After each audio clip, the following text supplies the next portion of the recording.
सर्व शिक्षक व आजच्या कार्यक्रमाचे अध्यक्ष यांनी मंचावर स्थापन व्हावे अशी मी त्यांना विनंती करते। तसेच शाळेचे मुख्याध्यापक व अध्यक्ष आणि महात्मा फुले व डॉक्टर बाबासाहेब आंबेडकर यांच्या प्रतिमेस पुष्पहार अर्पण करा अशी मी त्यांना विनंती करते।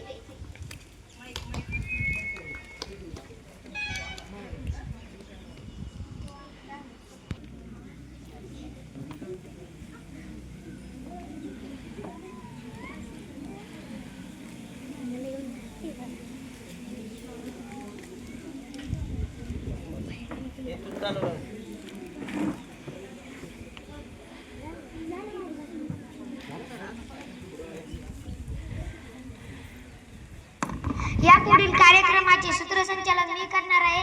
आपण या दोन थोर व्यक्तींचे कार्य त्यांच्या जीवनातील काही प्रसंग ऐकूया। इयत्ता 6वीच्या वर्गातील हर्षदा आपले विचार मांडेल। तिला मी अशी नम्र विनंती करते की तिने स्टेजवर यावे आणि आपले विचार मांडावे। सर्वांना माझा नमस्कार। मी हर्षदा सामान्य व्यासपीठ आणि माझ्या मित्रांनो, आज मी तुम्हाला महात्मा ज्योतिबा फुले यांच्या कार्याबद्दल बोलणार आहे। मुलींसाठी शाळा सुरू करताना त्यांना अतोनात कष्ट सहन करावे लागले, पण ते आपल्या विचारापासून डगमले नाहीत। यांच्या या प्रयत्नामुळे स्त्रियांसाठी शिक्षणाचे दरवाजे खुले झालेले आहेत आणि स्त्रिया शिक्षित होऊन आपल्या कुटुंबाबरोबरच देशाच्या विकासाला हातभार लावायचा अशा या महात्म्याला मी अभिवादन करून माझे 2 शब्द संबोधित करते। हर्षदा यानंतर इयत्ता 6वीच्या वर्गातली हर्षदा अक्षर आपले विचार मांडेल।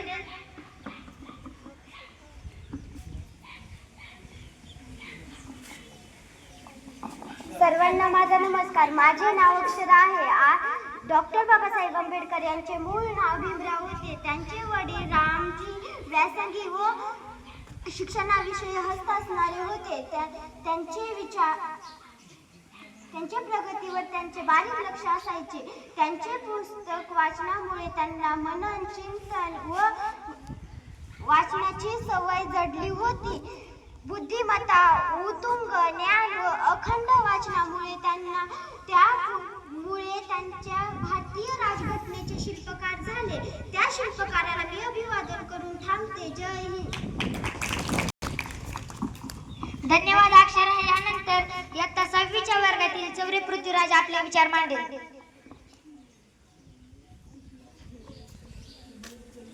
माझे नाव पृथ्वीराज। महात्मा ज्योतिबा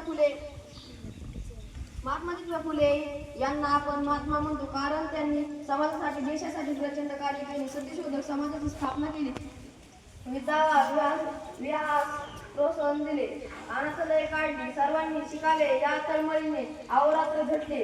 डॉक्टर बाबासाहेब आंबेडकर त्यांनी शिक्षणाचे महत्त्व ओळखून मिलिंद व सिद्धार्थ कॉलेजची स्थापना केली। वसतिगृह निर्माण करून विद्यार्थ्यांच्या राहण्याची सोय केली।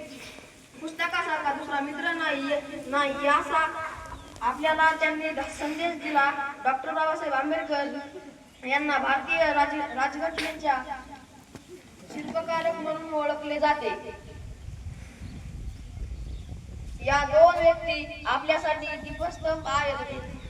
त्यांना मनपूर्वक अभिवादन करून माझे 2 शब्द थांबवतो। जय हिंद, जय भारत। धन्यवाद चौरे पृथ्वीराज। यानंतर आपल्या कार्यक्रमाचे अध्यक्ष त्यांना मी अशी नम्र विनंती करते की त्यांनी आपले विचार मांडावे।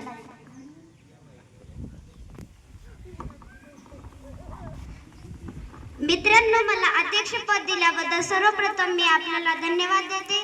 आपण अनेक विद्यार्थ्यांचे विचार ऐकले, त्यातून आपल्याला या 2 थोर व्यक्तींची माहिती मिळाली।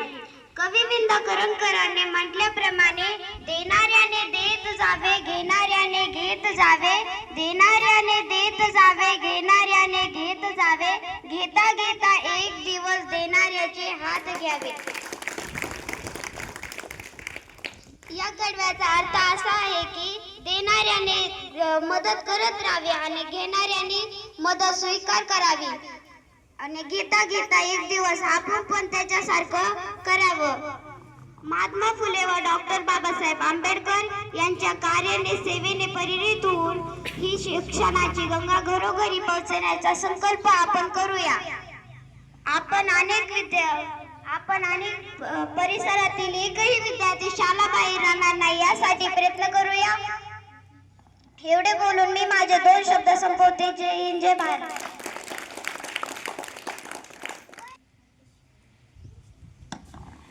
यानंतर इयत्ता 6वीच्या वर्गातील आर्यन आपले विचार मांडले.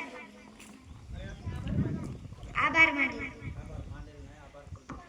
माझे नाव आर्यन बाबासाहेब कुरुल. आज मी आमच्या वर्गाचे